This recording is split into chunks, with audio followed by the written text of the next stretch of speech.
Así amaneció el entrevistado.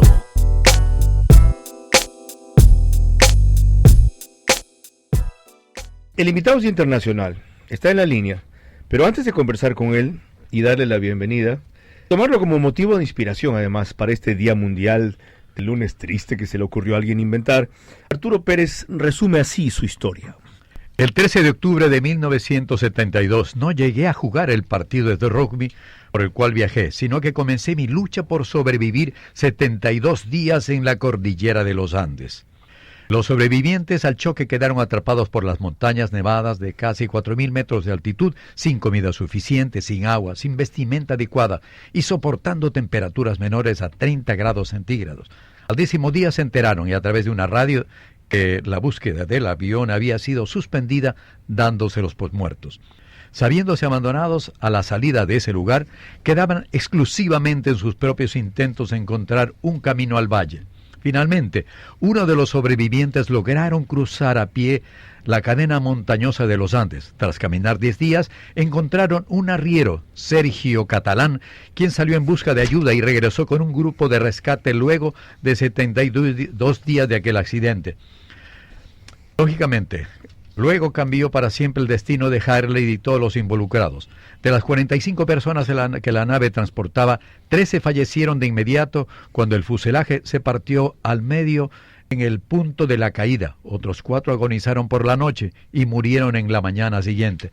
Y una docena más perdería la vida lentamente en las semanas que sobrevivieron por el agravamiento de las heridas, por el congelamiento o por la desesperación. Después del accidente se graduó como ingeniero industrial y forjó una de la compañía más grande internacional. Acaba de dar una charla en Buenos Aires para profesionales y ejecutivos. Todas las experiencias nutren a las personas, nos hacen ser quienes somos, le dijo a un auditorio absorto en su relato de supervivencia. La actitud no depende del contexto, pero siempre condiciona el resultado de lo que obtenemos. Harley, buenos días, gracias por atendernos. Desde el sur del continente, qué celebración para la vida que es tenerlo entre nosotros y qué homenaje a los que cayeron al lado de ustedes. ¿Cómo ha cambiado desde entonces su día a día con relación a lo que era antes del accidente? Buen día, Carlos. Un gusto poder compartir esta charla con ustedes, esta charla con Ecuador, con un país que siempre lo tenemos con mucho cariño. Yo soy ingeniero industrial, como tú decías, y yo me recibí inmediatamente después. Me llevó 6 años la carrera. Efectivamente, si tú me preguntas cómo cambió la vida, han pasado 47 años del accidente y es mucho, mucho tiempo. El ser humano tiene una capacidad de adaptarse muy rápidamente a la situación. Eso nos sirvió allá en la cordillera, que nos sirvió para adaptarnos a las condiciones terribles que tuvimos que vivir, y también muy rápidamente cuando salimos nos adaptamos a la vida enseguida. Es increíble, yo llegué a Montevideo, yo estuve 15 días en tratamiento intensivo, yo estaba muy débil y llegué del 15 de enero a Montevideo y ya en marzo había empezado facultad de la universidad. Y en abril ya estaba jugando de vuelta al rugby. Eso gracias a la juventud, tener 20 años y poder recuperarte. 20 años. Roy, hay una cosa interesante en su relato del accidente. Usted cuenta que no fue el accidente propiamente del avión, el estrellamiento, sino un alud el que le quitó a sus 2 mejores amigos, Gustavo Coco Nikolic y Diego Storm. Es decir, que cuando hubo el estrellamiento, ¿ellos sobrevivieron? Sí, efectivamente, nosotros éramos un grupo. En el avión iba el cuadro de rugby, pero dentro de ese cuadro además había grupos de amigos. Nosotros éramos 5, un grupo de 5 amigos muy fuertes, muy unidos. Esos eran Gustavo Nikolic, Coco Nikolic, Diego Storm, Carlos Páez, Roberto François y yo. Ajá. Cuando después del accidente nos encontramos parados en la nieve los 5 y estábamos sanitos, no teníamos nada, estábamos perfectos. Entonces fue un agradecimiento a Dios que los 5 íntimos amigos estábamos sanos. Sin embargo, después vino el alud y nos sepultó con 3 metros de nieve. Diego Storm dormía a mis pies, yo le había cambiado el lugar 5 minutos antes de la luz. y bueno, murieron Coco Nicolich y murieron Diego, y estuvimos 3 días encerrados, tapados por la nieve. El fuselaje estaba enterrado con 3 metros de nieve arriba. Increíble. Recién al tercer día excavando pudimos salir afuera. Roy, la otra cosa, como usted sabe, esto no es por morbo, esto es simplemente por un dato fundamental. Lo que volvió tan célebre al accidente no solo fue la historia de supervivencia de ustedes, la forma en que un par luego deciden que si no se van ellos en busca de ayuda y bajan al valle van a morir allí por inanición, porque se acabaron las vituallas, y cuando los contactan finalmente se reúnen todos, dan sus primeras versiones y conferencia de prensa, revelan que debieron comer carne humana de los sobrevivientes para poderse alimentar, que era eso o morir. Tomar esa decisión, ¿fue una cuestión unánime en el grupo? Sí, tú sabes que nosotros, ni bien pasa el accidente, nosotros estábamos convencidos que en cualquier momento, 1 o 2 días nos venían a rescatar. Y así iban pasando los días y nosotros mismos nos íbamos poniendo excusas, lo que pasa es que debe ser un lugar muy complicado para llevar y tienen que organizar algo, y pasaban 2, 3, 4, 5 días y no venían. Y nosotros, mientras nos alimentábamos, teníamos dos barras de chocolate, y teníamos unos frasquitos muy chiquitos de mermelada. Fíjate que éramos 29 los que estábamos ahí en el vivos, y nos íbamos repartiendo en los pedacitos y cada uno íbamos comiendo. El hambre era terrible. Ya al 10º día ya dejás de tener hambre, no es hambre, es necesidad de alimentarte, necesidad de energía. Tú ves que tu cuerpo te pide otra cosa, ya el hambre se te va, esa hambre que estamos acostumbrados nosotros cuando llegas de noche del trabajo, que te querés comer todo, bueno, es una cosa distinta. Y entonces iban pasando los días y en el 10º día, en una radio que yo había reparado, que encontramos tirado en el avión, escuchamos una noticia, escuchamos una emisora uruguaya donde decía, hoy 13 de octubre, al día 10 fue, hoy 23 de octubre, se suspende toda la búsqueda del avión uruguayo que hay en la montaña. Y después el locutor seguía y decía, se estima que en febrero se podrán hacer expediciones y buscar los restos del avión. Nosotros éramos los restos del avión. Cuando eso sucede, nos vino al principio una desazón, una desesperación, gritamos, lloramos, pero después nos empezó a venir una rebeldía, nos empezó a decir, el mundo nos abandona, el mundo nos da la espalda, los uruguayos nos dan la espalda, nosotros vamos a demostrarles quiénes somos y nosotros vamos a salir de aquí por nuestros propios medios. Y eso nos dio mucha fuerza, nos dio unión en el grupo y nos dio un objetivo claro que era salir por nuestros propios medios. Y ahí fue como una maquinaria que empezó a trabajar para salir. 27 años después. Sí, 27 años después. Sí, perdón. Tú veías que trabajaba, organizada, todo con grupos de trabajo. ¿Qué nos empezó a pasar? Nos empezamos a dar cuenta que nos moríamos. Nos dimos cuenta que no teníamos energía y que nos íbamos muriendo.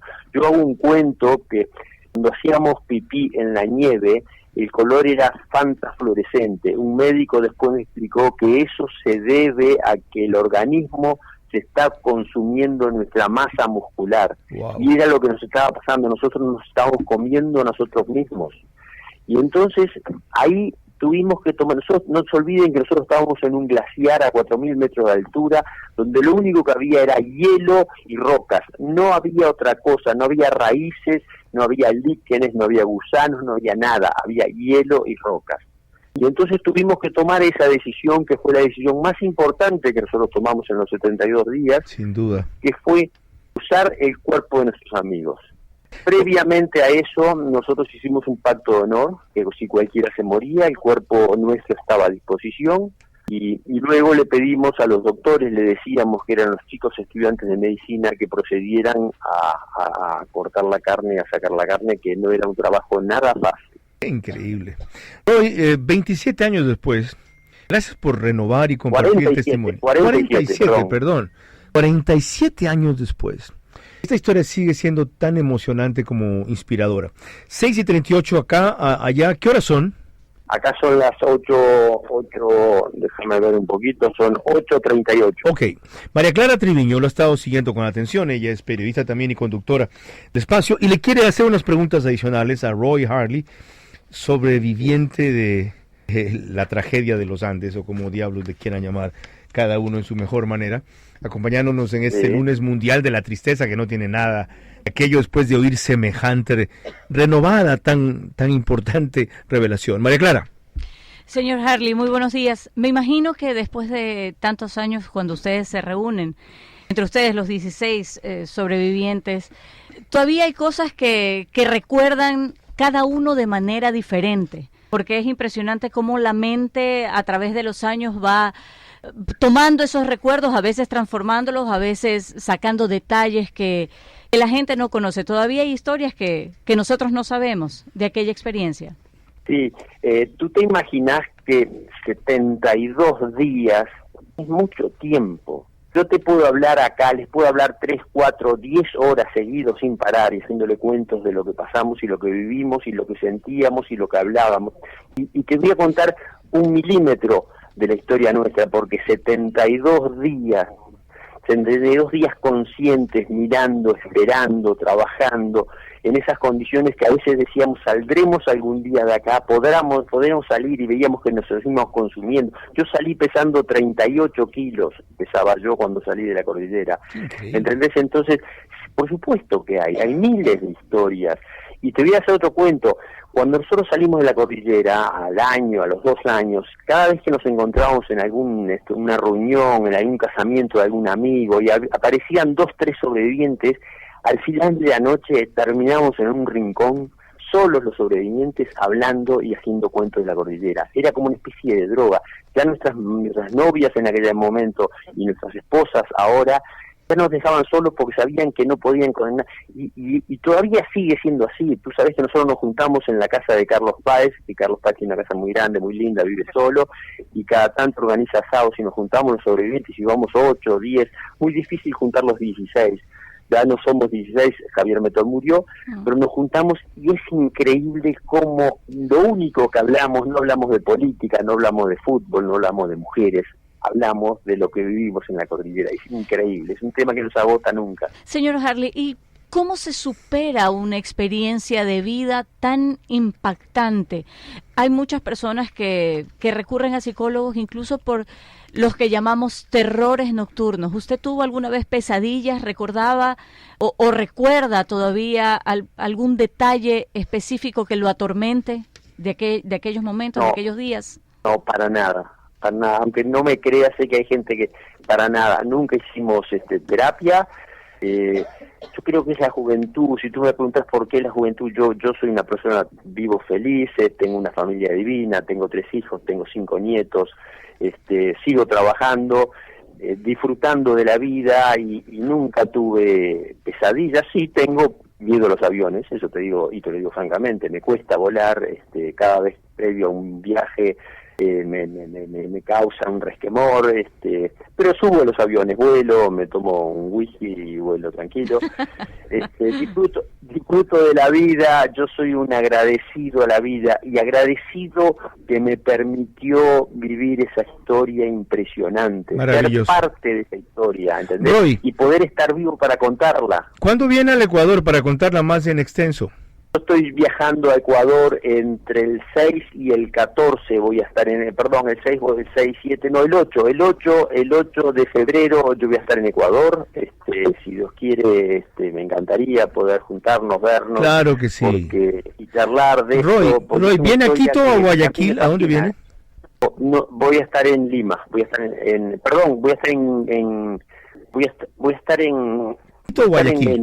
Voy a estar en Lima, perdón. Va a estar cerca. Yo voy a Perú. Perdón. No hay problema. 8 de febrero, ¿verdad? El 8 de febrero yo voy a estar en Lima. Ok, o yo voy para donde usted está, o usted viene para donde estamos nosotros. Quedamos en interno dispuestos a aumentar esa coordinación, porque esta historia no se puede quedar allí. Así que será un gusto invitarlo y veremos si hay alguna otra institución o empresa, él no me lo ha pedido, de paso a mí se me acaba de ocurrir esta historia, en donde pueda usted dar una charla con la amplitud que merece su experiencia, porque realmente ilumina la mañana más del sol que ya está saliendo aquí en Guayaquil. Mil gracias por acompañarnos, que sigan vibrando sus 68 años. Roy Harley, 6:44, 8:44 en Uruguay, sobreviviente de los Andes, un testimonio para Así Amaneció.